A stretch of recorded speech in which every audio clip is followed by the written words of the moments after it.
First at 4, we are following two big stories for you. The Oxford High School shooter pleading guilty to 24 charges. And just as Ethan Crumbley appeared in court, another school shooter opened fire in a different American city.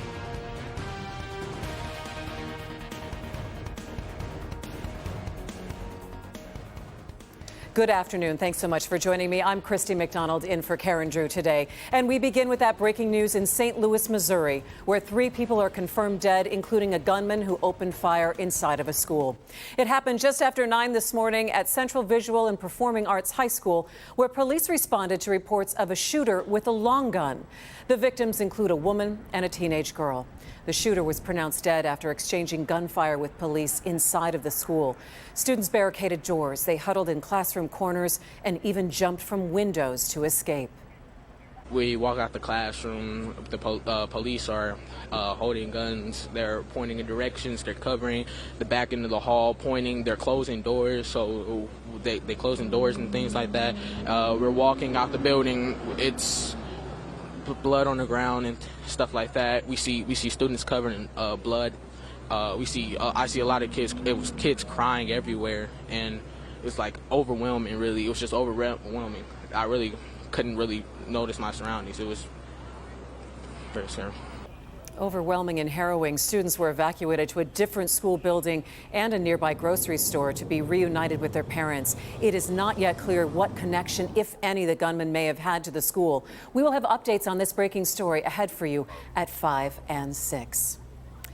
And at the very same time of that shooting in St. Louis, the teenager behind the shooting rampage at Oxford High School last November was pleading guilty to 24 charges. Sean Lay is live at the Oakland County Jail, where Ethan Crumbley is once again housed following this morning's hearing. Sean?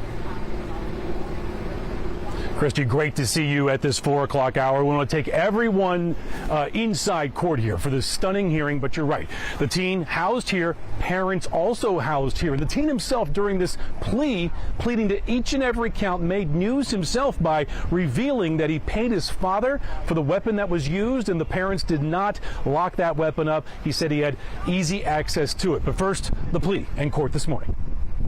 What is your name? Ethan Robert Crumbley. And Mr. Crumbley, how old are you? I'm 16 years old.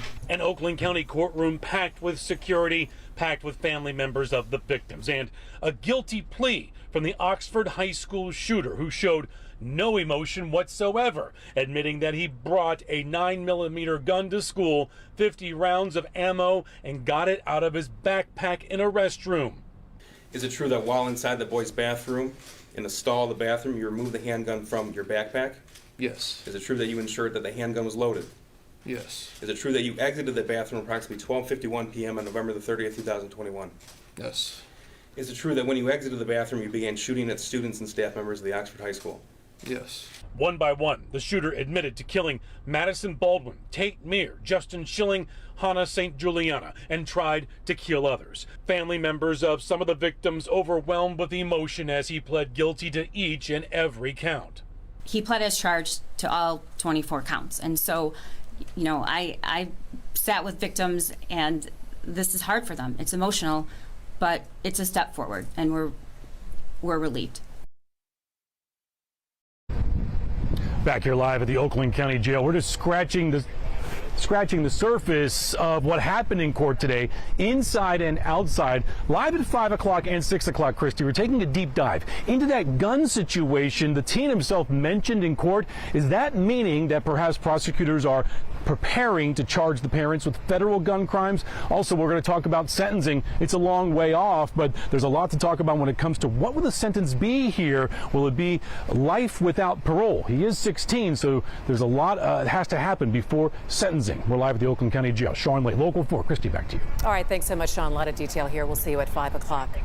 Among the Oxford parents who attended the hearing was Megan Gregory. Her son Keegan managed to escape after hiding in a bathroom with Justin Schilling, whom Crumbley shot and killed. Megan Gregory says she didn't see any remorse from Ethan Crumbley in court today. I didn't see it. I don't. I want to believe that he's getting help there and maybe finally getting some help from things he didn't have before, for instance, medication or mental health, when he didn't have that at home. So I hope that someday he does feel that remorse. I still saw evil, but hopefully in the future. And our coverage continues at 5 and 6 today with some important questions raised by Ethan Crumbley's guilty plea today. As Sean mentioned, is there a chance he could someday be granted parole and released? We'll have expert perspective on the sentencing, plus what Ethan Crumbley said in court today about the purchase of the gun and how it could impact the case against his parents, who are currently jailed on charges of involuntary manslaughter. Those angles and so much more ahead, starting at 5 o'clock. All right, it's time now for our first look at the forecast. And Paul, these are the October days that we live for. And late October? I mean, this is ridiculous. I mean, this is day 4 of 5 days that we're going to be at or above 70 degrees in many parts of the area. You can see the temperatures now have responded very nicely to that sunshine. 77 in Detroit, 74 in Taylor, 77 right now in Canton. Hey, Sterling Heights, you're at 74. Troy, you're at 76. And then down in our south zone, you can see 76 at Dundee. Look at that, 78 right now at Deerfield. And then as we get into our west zone, you can see it's still mid-70s. We have an upper 70 there over at Ypsilanti and 74 right now over in Howell. Same thing over in Milford. And then you can see it's mid-70s in the north zone as well. The only exception are areas that are getting the wind right off the water, like the Anchor Bay shoreline, etc. But through the evening, dropping through the 60s, and we will have dry conditions through the night, and then things start changing midweek. We'll have that timetable for you coming up, Christy. All right, sounds good, Paul. We'll see you in a bit. Math and reading test scores are dropping in Michigan, and it's part of a bigger trend across the country caused by the pandemic. The numbers come from the National Assessment of Educational Progress, and it's a test given to 4th and 8th graders between January and March of this year. 4th grade math scores in Michigan dropped 4 points and 8 points for 8th graders. That is really, though, on par with national numbers.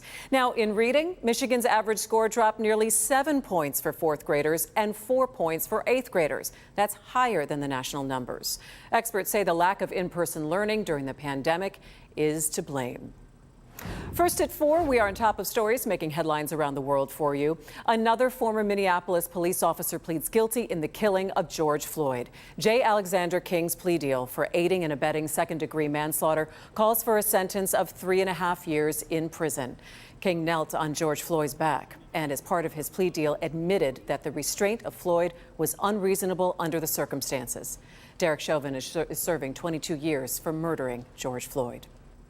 Britain will have a new prime minister. Rishi Sunak won the race to be the leader of the Conservative Party. He will be the country's 3rd prime minister this year after Liz Truss resigned after just 45 days on the job. Sunak will be Britain's first leader of color and the first Hindu to take the job, and at age 42, he will also be the youngest prime minister in more than 200 years.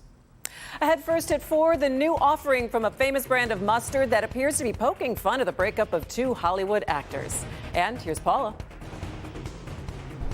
I'm going to show you a program that is proven to improve outcomes for babies and their mothers. And they did it by listening to the science and listening to the mothers.